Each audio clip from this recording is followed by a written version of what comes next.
അതായത് B J പിക്ക് ഇതിലും വലിയ ഒരു അടി കിട്ടാനായിട്ടില്ല. എസ്പെഷ്യലി നരേന്ദ്രമോദി എന്ന് പറയുന്ന റെസ്ലേഴ്സ് എല്ലാവരും കൂടെ വന്നിട്ടുള്ള ഒരു പ്രൊട്ടസ്റ്റ് നടന്നിട്ടുണ്ടായിരുന്നു. അതിൻ്റെ റീസൺസും കാര്യങ്ങളും ഒക്കെ നിങ്ങളൊരു ഇന്ത്യൻ ആണെന്നുണ്ടെങ്കിൽ അറിഞ്ഞിട്ടുണ്ടാവും എന്നുള്ളതാണ് എൻ്റെ വിശ്വാസം. ഇന്ന് ഇന്ത്യക്കാരനായി ജനിച്ചതിൽ ഒരുപാട് അഭിമാനിക്കുന്ന ഒരു ദിവസമാണ് കേട്ടോ. അതിൽ 2-3 കാരണങ്ങളുണ്ട്. ഒന്ന് എന്ന് പറയുന്നത്, അതായത് ബി ജെ പിക്ക് ഇതിലും വലിയ ഒരു അടി കിട്ടാനായിട്ടില്ല. എസ്പെഷ്യലി നരേന്ദ്രമോദി എന്ന് പറയുന്ന the so called B J പിക്ക് ഇതിലും വലിയൊരു അടി കിട്ടാനായിട്ടില്ല. 2023 ജനുവരി 18 നിങ്ങളുടെ ഓർമ്മയിലുള്ള ഒരു ദിവസമാണ് എന്നുണ്ടെങ്കിൽ എന്താണ് ഞാൻ അർത്ഥമാക്കിയത് എന്ന് നിങ്ങൾക്ക് മനസ്സിലായിട്ടുണ്ടാവും. യെസ്, അപ്പോൾ welcome back to Andappan talkies and this is RJ Andappan. സാറാ ആൻഡപ്പൻ്റെ ആരെങ്കിലും ആണോ? എൻ്റെ ഫ്രണ്ടാ. അവനാ ഈ നിലവാരത്തിലുള്ള വൃത്തിയായിട്ട് ഉപമങ്ങളൊക്കെ പറയാറ്. അല്ല, സാർ കഥ പറഞ്ഞു. യെസ്, അപ്പോൾ ഒന്നും കൂടെ welcome back to Andappan talkies എന്ന് പറഞ്ഞുകൊണ്ട് തന്നെ തുടങ്ങുകയാണ്. അപ്പോൾ എന്തായാലും ഒരു കാര്യം പറയാനായിട്ടുണ്ട് കേട്ടോ. വേറൊന്നുമല്ല, നമ്മുടെ ചാനലിൽ നിങ്ങൾക്ക് അറിയാലോ, വീഡിയോസിൻ്റെ ലൈക്കും അതുപോലെ തന്നെ സബ്സ്ക്രൈബർ കൗണ്ടും ഒക്കെ ഭയങ്കര കുറവാണ്. സോ ഇപ്പോൾ വീഡിയോ കാണുന്നവരൊന്ന് സബ്സ്ക്രൈബ് ചെയ്ത് കഴിഞ്ഞ് കഴിഞ്ഞാൽ it's going to be a very big support for me. നിങ്ങളുടെ സപ്പോർട്ട് വളരെ അത്യാവശ്യമാണ്. അത് നിങ്ങൾ മറക്കരുതെന്ന് ഓർമ്മിപ്പിച്ചുകൊണ്ട് നമ്മൾ ഇന്നത്തെ വീഡിയോയിലേക്ക് പോവാണ് കേട്ടോ. അപ്പോൾ ഒളിമ്പിക്സ് ഫോളോ ചെയ്യുന്നവരാണ് നിങ്ങൾ എന്നുണ്ടെങ്കിൽ ഇനി അറിയാം, ഇനി ഏകദേശം കുറച്ച് ദിവസങ്ങൾ കൂടെ ഉള്ളൂ. ഓഗസ്റ്റ് 11 ഒളിമ്പിക്സ്, പാരീസ് ഒളിമ്പിക്സ് 2024 അവസാനിക്കുകയാണ്. അപ്പോൾ എന്നാലും ഇന്നത്തെ ദിവസം, ടെക്നിക്കലി സ്പീക്കിംഗ് ഇന്നിപ്പോൾ 7-ാം തീയതി ആയി, പക്ഷെ എന്നാലും 6-ാം തീയതി, ഓഗസ്റ്റ് 6-ാം തീയതി എന്ന് പറയുന്നത് ഓരോ ഇന്ത്യനെ സംബന്ധിച്ചിടത്തോളവും ഓരോ ഈ ഒളിമ്പിക്സിനെയും സ്പോർട്സിനെയും സംബന്ധിച്ചിടത്തോളം വളരെ അഭിമാനിക്കാവുന്ന ഒരു ദിവസം തന്നെയാണ് കേട്ടോ. എന്നാൽ എന്താണ് എന്നുള്ള കാര്യങ്ങളിലേക്കൊക്കെ കിടക്കുന്നതിന് മുമ്പ് പറയാനുള്ളൊരു കാര്യം എന്താണെന്ന് വെച്ച് കഴിഞ്ഞാൽ, ഇപ്പം നിലവിൽ നമ്മുടെ സ്റ്റാറ്റസ്, ഇന്ത്യയുടെ സ്റ്റാറ്റസ് എടുത്ത് നോക്കുകയാണെന്നുണ്ടെങ്കിൽ 62-ാം സ്ഥാനത്താണ് നമ്മൾ നിൽക്കുന്നത്. ആകെ 3 മെഡൽസ് മാത്രമേ ഉള്ളൂ. അത് 3 ബ്രോൺസ് മെഡൽസ് തന്നെയാണ് എന്നുള്ള കാര്യമാണ് കേട്ടോ. അപ്പോൾ അതിലും വലിയ മാറ്റമൊന്നുമില്ല. ഞാൻ കഴിഞ്ഞ വീഡിയോ ചെയ്തതിൽ ഏകദേശം അതേ അവസ്ഥയിൽ തന്നെയാണ് നമ്മളിപ്പോഴും നിൽക്കുന്നത്. എന്നാൽ ഞാൻ ഈ വീഡിയോ എടുക്കുന്നതിന് മുമ്പ്, ഈ വീഡിയോ എടുക്കാൻ ഇത്രയും വൈകിയതിൻ്റെ ഒരു റീസൺ എന്ന് പറയുന്നത്, നമ്മുടെ Indian hockey team vs Germany ആയിട്ടുള്ള മത്സരം കണ്ടുകൊണ്ടിരിക്കുകയായിരുന്നു. നല്ല ടൈറ്റ് മത്സരമായിരുന്നു, ഒരു രക്ഷയില്ലാത്ത മത്സരമായിരുന്നു. അതിലും നമുക്കൊരു മെഡൽ പ്രതീക്ഷിക്കാം എന്നാണ് എൻ്റെ വിശ്വാസം. ബ്രോൺസ് കിട്ടും എന്ന് ഞാൻ വിശ്വസിക്കുന്നു. എന്തായാലും സെമിയിൽ നമ്മൾ തോറ്റു, ജർമ്മനിയായിട്ട് 3-2 തോറ്റു. അതൊരു വിഷമിപ്പിക്കുന്ന കാര്യം തന്നെയാണ്. എന്തൊക്കെ പറഞ്ഞാലും ഗോൾഡ് കിട്ടാതെ വരുമ്പോൾ നമ്മൾ സെമി കളിച്ചിട്ട് ഫൈനൽ കാണേണ്ട ഒരു അവസ്ഥ എന്നൊക്കെ പറയണത്, ആ ഒരു ഡയലോഗ് ഉണ്ടല്ലോ, അതുപോലെയൊക്കെ തന്നെയാണ്. അപ്പോൾ എന്തായാലും അതൊരു വിഷമം തന്നെയാണ്. പക്ഷേ ഇന്ത്യയെ സംബന്ധിച്ചിടത്തോളം ഒരു വളരെ അഭിമാനിക്കാവുന്ന ഒരു നിമിഷമാണ് കേട്ടോ. കാര്യം എന്താണെന്ന് വെച്ച് കഴിഞ്ഞാൽ, വിനേഷ് ഫോഗട്ട് എന്ന് പറയുന്ന wrestler become the first woman wrestler to reach Olympics final in wrestling. അതൊരു ചരിത്രം തന്നെയാണ്. മുമ്പ് സാക്ഷി മാലിക് ആണ് വേറൊരു റെസ്ലറായിട്ട് നമുക്ക് അറിയാൻ പറ്റുന്നത്, അതായത് ഒളിമ്പിക്സിൽ മെഡൽ നേടിയിട്ടുള്ള മറ്റൊരു ഇന്ത്യൻ വനിത. അപ്പം ഇതൊരു ചരിത്ര മുഹൂർത്തം തന്നെയാണ്. എന്നാൽ വിനീഷ് ഫോഗട്ട് എന്ന് പറയുന്ന വ്യക്തിയെക്കുറിച്ച് നിങ്ങൾക്ക് ചിലപ്പോൾ ഇന്നോ ഇന്നലെയോ ഒക്കെ ഒരു ന്യൂസിൽ കണ്ടിട്ടായിരിക്കും അറിയുന്നുണ്ടാവുക. പക്ഷേ എനിക്ക് ആക്ച്വലി ഞാൻ കുറച്ച് കാലം മുമ്പ് ഞാൻ ഈ സ്പോർട്സ് റിലേറ്റഡ് ആയിട്ടുള്ള സംഭവങ്ങളൊക്കെ നോക്കുന്ന ഒരാളാണ്. 2023 ജനുവരിയിൽ നിങ്ങൾ ഓർക്കുന്നുണ്ടെങ്കിൽ ജന്തർ മന്ദറിൽ ഒരു പ്രൊട്ടസ്റ്റ് നടന്നിട്ടുണ്ടായിരുന്നു. റെസ്ലേഴ്സ് എല്ലാവരും കൂടെ വന്നിട്ടുള്ള ഒരു പ്രൊട്ടസ്റ്റ് നടന്നിട്ടുണ്ടായിരുന്നു. അതിൻ്റെ റീസൺസും കാര്യങ്ങളും ഒക്കെ നിങ്ങളൊരു ഇന്ത്യൻ ആണെന്നുണ്ടെങ്കിൽ അറിഞ്ഞിട്ടുണ്ടാവും എന്നുള്ളതാണ് എൻ്റെ വിശ്വാസം. എന്നാൽ അതിൽ നമ്മുടെ സർക്കാർ, അതായത് ഇന്ത്യൻ സർക്കാർ, ഇന്ത്യൻ ഗവൺമെൻറ് എടുത്തിട്ടുള്ള നയത്തോടൊന്നും എനിക്ക് 1% പോലും യോജിപ്പില്ല. ഏകദേശം 2024 എടുത്തു കഴിഞ്ഞിട്ടൊക്കെയാണ് പിന്നെ അവരുടെ ഈ പറയുന്ന പോലെ രാജി, അതിൽ മാറ്റം, പിന്നെ ഇലക്ഷൻ, അങ്ങനെ ഇതിൻ്റെ പുറകെ കുറേ കാര്യങ്ങളുണ്ട്. മെഡൽ കടലിൽ എടുത്ത് കളയാനായിട്ട് പോകുന്ന സംഭവങ്ങൾ, റോഡിൽ പ്രൊട്ടസ്റ്റ് നടക്കുന്നു, കോടതിയിലേക്ക് മാറുന്നു, അങ്ങനെ ഒരുപാട് സംഭവം ഇതിൻ്റെ പുറകിൽ ഉണ്ടായിട്ടുണ്ട്. നമ്മുടെ റെസ്ലേഴ്സിനെ അല്ലെങ്കിൽ സ്പോർട്സിൽ നിൽക്കുന്നവരെ നമ്മുടെ രാജ്യം ട്രീറ്റ് ചെയ്യുന്നത് എങ്ങനെയാണെന്ന് നമ്മുടെ രാജ്യത്തെ കുറച്ച് പൊളിറ്റീഷ്യൻസ് കാണിച്ചു തന്നതും കൂടെയുള്ള ദിവസമാണ് അല്ലേ. ആൻഡ് ആ സമയത്ത് ഈ പറയുന്ന പോലെ വിനീഷ് എന്ന് പറയുന്ന വ്യക്തി ഒരുപാട് ട്രോൾ ചെയ്യപ്പെട്ടിട്ടുള്ള ആളാണെന്ന് പറഞ്ഞു കഴിഞ്ഞാൽ, ഈ പറയുന്ന പോലെ തന്നെ ഗവൺമെൻറ്റിൻ്റെ കയ്യിൽ നിന്ന് കാശ് മേടിച്ച് ഗവൺമെൻറ്റിനെതിരെ സംസാരിക്കാൻ നാണമില്ലേ എന്നടക്കം പലരും ചോദിച്ചിട്ടുള്ള ഒരാളാണ്. അങ്ങനെയുള്ള ഒരാൾ ഇന്ത്യക്ക് വേണ്ടി ആദ്യമായിട്ട് ഗോൾഡ് കിട്ടുമോ ഇല്ലയോ എന്നുള്ളത് നമുക്ക് ഇന്ന് അറിയാനായിട്ട് പറ്റുള്ളൂ. നമുക്കറിയാവുന്ന പോലെ തന്നെ പുള്ളിക്കാരിയുടെ മത്സരങ്ങൾ നോക്കുകയാണെന്നുണ്ടെങ്കിൽ സെമി ഫൈനൽ ആണെന്നുണ്ടെങ്കിലും ഇന്നലത്തെ ക്വാർട്ടറിലാണെന്നുണ്ടെങ്കിലും അടിപൊളിയായിട്ടുള്ള മത്സരത്തിൽ തന്നെയാണ് വന്നിരിക്കുന്നത്. ഇനിയിപ്പോൾ ഫൈനലിലേക്ക് ഇനിയുള്ളത് USA ആയിട്ടുള്ള റെസ്ലറായിട്ടുള്ള ഫൈറ്റാണ്. അതും ജയിച്ച് നമ്മൾ ഗോൾഡ് അടിക്കും എന്നുള്ളത് തന്നെയാണ് ഞാൻ വിശ്വസിക്കുന്നത്. കാര്യം എന്താണെന്ന് വെച്ച് കഴിഞ്ഞാൽ ആ വന്ന വഴികൾ നോക്കുകയാണെന്നുണ്ടെങ്കിൽ ക്വാർട്ടറിലുണ്ടായിരുന്ന ആ പുള്ളിക്കാരി ഏകദേശം ഇൻ്റർനാഷണൽ മത്സരങ്ങളിൽ തോൽക്കാത്ത റെക്കോർഡുള്ള ഒരാളായിരുന്നു. ആ ആളെ തോൽപ്പിച്ച് അടിച്ചിട്ടാണ് സെമിയിലേക്ക് കളിക്കാൻ പോകുന്നത്. സെമിയിൽ 5-0 എന്നുള്ള മാരക ലീഡിൽ തന്നെ ജയിച്ചിട്ട് വന്നു. ബോക്സിംഗ് റെസ്ലിങ്ങിലൊക്കെ ഇതൊക്കെ ഒരു വലിയ നമ്പർ തന്നെയാണ്. ബോക്സിങ്ങിലല്ല, റെസ്ലിങ്ങിൽ ഒരു വലിയ നമ്പർ തന്നെയാണ്. അപ്പോൾ അതൊരു മാരക ജയം ജയിച്ചിട്ടാണ് വന്നിരിക്കുന്നത്. സോ ഇപ്പോൾ ഒരിക്കലും എന്താ പറയുക, ഒരു ചില്ലറ ഒരു ട്രാക്കിലൂടെയല്ല പുള്ളിക്കാരി ഇപ്പോൾ വിൻ ചെയ്ത് വന്നിരിക്കുന്നത്. സോ നമുക്കൊക്കെ അഭിമാനിക്കാവുന്ന ഒരു സമയം തന്നെയാണ്. പക്ഷേ ഞാൻ നേരത്തെ പറഞ്ഞ പോലെ തന്നെ ഇതൊരു ജയമാണെന്നുണ്ടെങ്കിൽ അതിൻ്റെ ഇടയിൽ ഞാൻ പറഞ്ഞു വരേണ്ട ഒരു കാര്യം കൂടെ ഉണ്ട്. വിനീഷ് ഫോഗട്ട് എന്ന് പറയുന്ന ആൾ ഇപ്പം നമ്മൾ പറഞ്ഞ പോലെ തന്നെ ഒളിമ്പിക്സിൽ ഈ പ്രാവശ്യം സിൽവർ ആണെങ്കിലും ഗോൾഡ് ആണെങ്കിലും അത് ചരിത്രം തന്നെയാണ്. ഗോൾഡിലേക്ക് വരികയാണ്, ഗോൾഡ് വിൻ ചെയ്യുകയാണെന്നുണ്ടെങ്കിൽ ആദ്യ വനിതയും കൂടെ ആവാൻ പോവാണ് റെസ്ലിങ്ങിൽ. എന്നാൽ അതുപോലെ തന്നെ നമ്മൾ പുള്ളിക്കാരിയുടെ ഒരു ഹിസ്റ്ററി എടുത്ത് നോക്കുകയാണെന്നുണ്ടെങ്കിൽ earlier she became the first Indian woman wrestler to win gold at Commonwealth and Asian Game എന്നുള്ളൊരു റെക്കോർഡും കൂടെ പുള്ളിക്കാരിക്ക് ഉണ്ട് കേട്ടോ. അപ്പോൾ അതും കൂടെ ഒന്ന് ഇതിൻ്റെ ഇടയിൽ പറയണം എന്ന് തോന്നി. ആൻഡ് മറ്റൊരു കാര്യം എന്താണെന്ന് വെച്ച് കഴിഞ്ഞ് കഴിഞ്ഞാൽ ഇപ്പോൾ ഈ പറയുന്നത് പോലെ തന്നെ ഈ പ്രൊട്ടസ്റ്റിനിടയിലൂടെയൊക്കെ വന്നു എന്ന് ഞാൻ പറഞ്ഞു.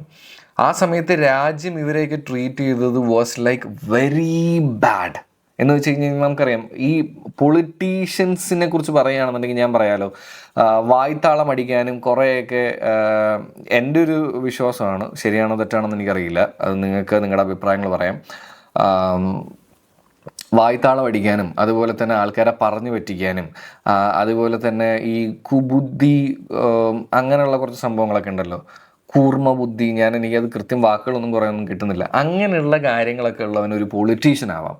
എന്നാൽ ഒരു സ്പോർട്സ് പേഴ്സൺ എന്ന് പറയുന്ന, ഒരു അത്ലറ്റ് എന്ന് പറയുന്ന, അല്ലെങ്കിൽ ഈ സ്പോർട്സിലേക്ക് ഇറങ്ങി വരുന്നവരും ഈ സംഭവങ്ങൾ എന്നൊക്കെ പറയുന്നത് അത്ര കഷ്ടപ്പാടിലൂടെ വരുന്ന ആൾക്കാരാണ്. കാര്യം എന്താണെന്ന് വെച്ച് കഴിഞ്ഞാൽ നമ്മുടെ ഇന്ത്യൻ സെറ്റിംഗ് തന്നെ എടുത്ത് നോക്കാം. ഇന്ത്യയുടെ സെറ്റിംഗ് എന്ന് പറയുമ്പോൾ ഫാമിലിയിൽ നിന്ന് സപ്പോർട്ട് ഭയങ്കര കുറവായിരിക്കും. എന്നാൽ നോർത്തിലേക്ക് വരികയാണെന്നുണ്ടെങ്കിൽ ഈ പറയുന്ന പോലെ തന്നെ സ്പോർട്സ് ആക്ടിവിറ്റീസ്, എസ്പെഷ്യലി അത്ലറ്റിക്സ് ആണെന്നുണ്ടെങ്കിലും റെസ്ലിംഗ് ബാക്കി കാര്യങ്ങൾക്ക് കുറച്ചും കൂടി ഒരു സപ്പോർട്ട് ഉണ്ട് എന്നുള്ളതൊരു സത്യമാണ്. പക്ഷേ എന്നാൽ പോലും നമ്മുടെ ഈ പറയുന്ന പോലെ തന്നെ നമ്മുടെ പ്രാദേശിക സ്ഥലങ്ങളിലും അത് കഴിഞ്ഞിട്ട് പുറത്തും ബാക്കി കാര്യങ്ങളിലേക്കൊക്കെ പോകുമ്പോൾ ഒരുപാട് പൊളിറ്റിക്സ് ഈ സ്പോർട്സിൽ നമ്മൾ ഫേസ് ചെയ്യുന്നുണ്ട് ഇന്ത്യയിൽ. ഇതെല്ലാം തരണം ചെയ്തിട്ട് വേണം ആരെങ്കിലും ഒരു ബെറ്റർ പൊസിഷനിലേക്ക് എത്താനായിട്ട്. ബെറ്റർ പൊസിഷൻ എന്ന് പറഞ്ഞു കഴിഞ്ഞാൽ നമ്മുടെ സ്റ്റേറ്റിനെ റെപ്രസെൻറ്റ് ചെയ്ത് വരണം എന്നുണ്ടെങ്കിൽ തന്നെ അതിനകത്ത് ഒരുപാട് പൊളിറ്റിക്സ് ഉണ്ട്. ഇതെല്ലാം ബ്രേക്ക് ചെയ്തിട്ട് ഒരാൾ അവിടെ എത്തുക എന്ന് പറയുന്നത് തന്നെ ഒരു കഷ്ടപ്പാടാണ്. അങ്ങനെ അതിനെയും ബ്രേക്ക് ചെയ്ത് നാഷണലിന് വേണ്ടി കളിച്ച് പിന്നെ അതേ ഒളിമ്പിക്സ് വരെ എത്തുക എന്ന് പറയുന്നത് വലിയൊരു ചലഞ്ച് തന്നെയാണ് അല്ലേ. അങ്ങനെ എത്തിയവരെയൊക്കെ ശരിക്കും പറഞ്ഞു കഴിഞ്ഞാൽ നിങ്ങൾ എവിടെയെങ്കിലും വെച്ച് കാണുകയാണെന്നുണ്ടെങ്കിൽ എഴുന്നേറ്റ് നിന്ന് സല്യൂട്ട് ചെയ്യണം എന്നുള്ളൊരു അഭിപ്രായക്കാരനാണ് ഞാൻ എപ്പോഴും. എസ്പെഷ്യലി ഇപ്പോൾ ഫുട്ബോൾ, ക്രിക്കറ്റ് ഇതിലൊക്കെയൊക്കെ എത്തി അത്യാവശ്യം പ്രൂവ് ചെയ്യുന്നവരെയൊക്കെ ഞാൻ ഭയങ്കര റെസ്പെക്റ്റ് ചെയ്യുന്നുണ്ട് കേട്ടോ. ആൻഡ് ഇപ്പോൾ ഈ ഒളിമ്പിക്സിലാണെന്നുണ്ടെങ്കിലും ഏത് മത്സരത്തിലാണെങ്കിലും പാർട്ടിസിപ്പേറ്റ് ചെയ്യുന്നവരും ചിലപ്പോൾ തോറ്റു പോവാം. എല്ലാവർക്കും ചെയ്യാൻ പറ്റില്ലല്ലോ, എല്ലാവർക്കും ചെയ്യാൻ പറ്റുന്നതല്ല എല്ലാ കളികളും. പക്ഷെ എന്നാലും ഈ പറയുന്ന പോലെ അവർ പാർട്ടിസിപ്പേറ്റ് ചെയ്യാൻ പറ്റുന്നവരെ തന്നെ ഞാൻ ഭയങ്കരമായിട്ട് റെസ്പെക്റ്റ് ചെയ്യും. കാരണം അവരെടുക്കുന്ന എഫേർട്ട്, അവരെടുക്കുന്ന ഹാർഡ് വർക്കൊക്കെ എന്ന് പറഞ്ഞു കഴിഞ്ഞാൽ നമുക്കൊന്നും ചിന്തിക്കാൻ പോലും പറ്റില്ല. കാരണം ഭയങ്കരമാണ്. നിങ്ങൾ അറ്റ്ലീസ്റ്റ് എന്തെങ്കിലും ഈ പറയുന്ന പോലെ സ്പോർട്സുമായിട്ട് നിങ്ങൾ എപ്പോഴെങ്കിലും എന്തെങ്കിലും ചെയ്തിട്ടുണ്ടെങ്കിൽ ഞാൻ ഈ പറയുന്നതിൻ്റെ ഒരു സംഭവം നിങ്ങൾക്ക് മനസ്സിലാവും. ആൻഡ് ഞാനിപ്പോൾ നേരത്തെ പറഞ്ഞു വന്നത് ഇതെല്ലാം ഒരു പ്രശ്നങ്ങളായിട്ട് ഇങ്ങനെ കയറി വരുന്ന ഒരു സംഭവമാണ്.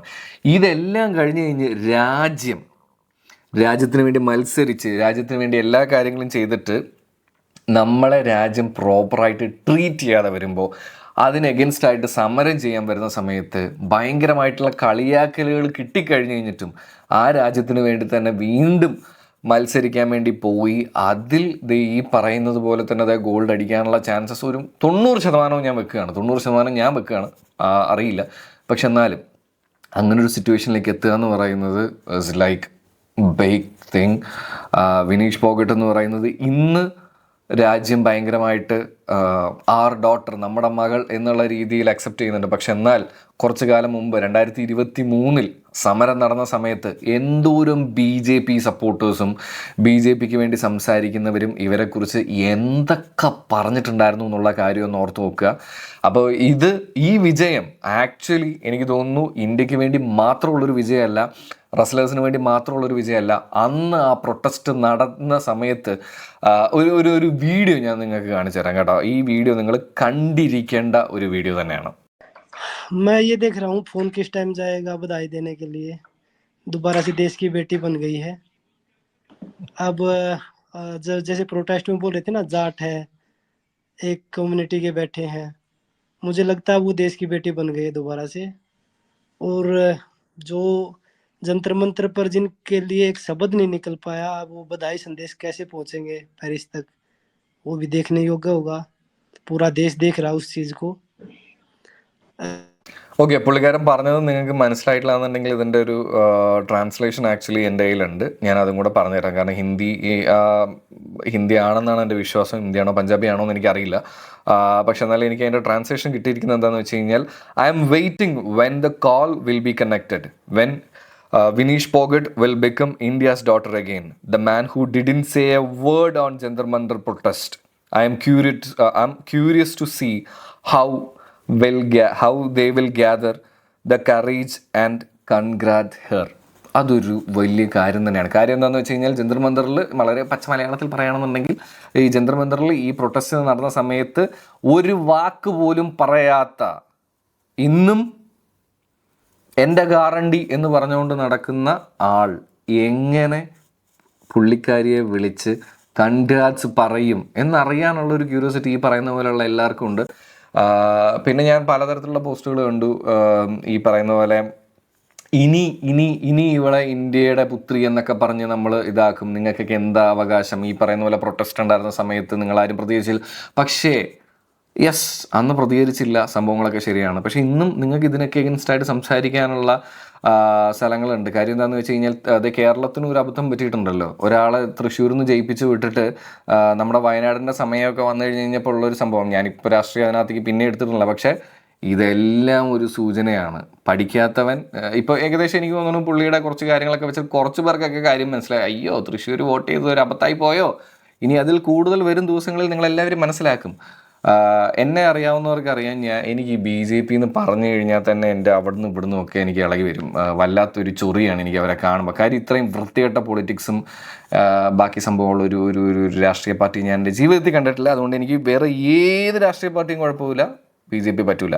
അപ്പോൾ എന്തായാലും ഇത് എന്നെ സംബന്ധിച്ചിടത്തോളം ഞാൻ വേറെ ഒരു പോസ്റ്റിൻ്റെ ഇതും കൂടെ വെക്കാം. ഇതിൽ ആക്ച്വലി പുള്ളിക്കാരിയുടെ ഒപ്പോണൻറ്റിനെ മാത്രം ഫീൽഡിൽ തോപ്പിക്കുകയല്ല ചെയ്തത്. Godi media, BJP IT cell trolls, Modi buckets, പിന്നെ അങ്ങനെ കുറച്ച് സാധനങ്ങളൊക്കെ നമുക്ക് കാണാനായിട്ട് പറ്റും. കാര്യം എന്താണെന്ന് വെച്ച് കഴിഞ്ഞാൽ, യെസ്, അവർ പ്രൊട്ടസ്റ്റ് ചെയ്ത സമയത്ത് ഇന്ത്യൻ ഗവൺമെൻറ് ആ കാലഘട്ടത്തിൽ ഭരിച്ചിരുന്നവർ, അതായത് ഇപ്പോഴുള്ളവർ തന്നെ, അവരൊക്കെ എന്ത് ചെയ്തു, എന്ത് പറഞ്ഞു, ഇന്നിനി അവരെ എങ്ങനെ ട്രീറ്റ് ചെയ്യും, കാണേണ്ടത് തന്നെയാണ്. എന്തായാലും എനിക്ക് പറയാനായിട്ടുള്ള ഒരു കാര്യം എന്താണെന്ന് വെച്ച് കഴിഞ്ഞാൽ, ഈ 29 വയസ്സുകാരി നമുക്ക് കാണിച്ചു തന്നതും നമ്മുടെ മുമ്പിലേക്ക് എത്തിച്ചു വന്നിട്ടുള്ള ഒരു സ്റ്റോറി എന്ന് പറയുന്നത്, സ്ട്രഗിളും ബാക്കി കാര്യങ്ങളും ഒക്കെ സത്യം തന്നെയാണ്. ഈ ലോകവും ഈ രാജ്യവും നമ്മൾ ആർക്ക് വേണ്ടി ഫൈറ്റ് ചെയ്തോ, ഏത് രാജ്യത്തിന് വേണ്ടി ഫൈറ്റ് ചെയ്തോ, അവരിൽ ഒരു ഭൂരിഭാഗവും ചിലപ്പോൾ നമ്മളെ തള്ളിപ്പറയുന്ന ഒരു ദിവസം ഉണ്ടാവും. എന്നാലും നിർത്താതെ ഫൈറ്റ് ചെയ്യുക, സ്വപ്നങ്ങൾക്ക് വേണ്ടി ഫൈറ്റ് ചെയ്യുക. ഒരു ദിവസം ഫോർ ഷുവർ അത് സംഭവിച്ചിരിക്കുമെന്നുള്ള ഒരു വലിയ പാഠം തന്നെയാണ് ഈ പറയുന്ന പോലെ തന്നെ വിനീഷ് ഫോഗട്ട് നമുക്ക് കാണിച്ചു തന്നിട്ടുള്ളത്. So I am so proud to be an Indian. And എനിക്കും പറയാനായിട്ടുള്ളത്, നിങ്ങൾ ഏത് മേഖലയിലാണെന്നുണ്ടെങ്കിലും നിങ്ങളും ഇതിനൊരു എക്സാമ്പിളാക്കി എടുത്ത് ഇതൊരു സ്റ്റോറി, നമ്മളൊരു ഇൻസ്പയർ ചെയ്യുന്നൊരു സ്റ്റോറി ആയിട്ട് എടുത്ത് മുന്നോട്ട് പോവുക, ഫൈറ്റ് ചെയ്യുക എന്ന് ഓർമ്മിപ്പിച്ചുകൊണ്ട് ഇന്നത്തെ എപ്പിസോഡ് അവസാനിപ്പിക്കുകയാണ്. ഇതൊരു പെട്ടെന്ന് ചെയ്തിട്ടുള്ള ഒരു എപ്പിസോഡാണ്. സോ ഇപ്പോൾ നിങ്ങൾക്ക് ഇഷ്ടപ്പെടുകയാണെന്നുണ്ടെങ്കിൽ എന്തായാലും ചാനലൊന്ന് സബ്സ്ക്രൈബ് ചെയ്ത് കൂടണം. ആൻഡ് പ്ലസ് അതോടൊപ്പം തന്നെ വീഡിയോ ഇഷ്ടപ്പെട്ടാൽ ലൈക്കും കമൻറ്റും ഷെയറും ചെയ്യുന്ന കാര്യം മറക്കരുതെന്ന് ഓർമ്മിപ്പിച്ചുകൊണ്ട് എല്ലാവർക്കും നല്ലൊരു ദിവസവും വിഷ് ചെയ്തുകൊണ്ട് ആൻഡ് പിന്നെ signing off from Andappan talkies. Chill കുപ്പിച്ചിൽ.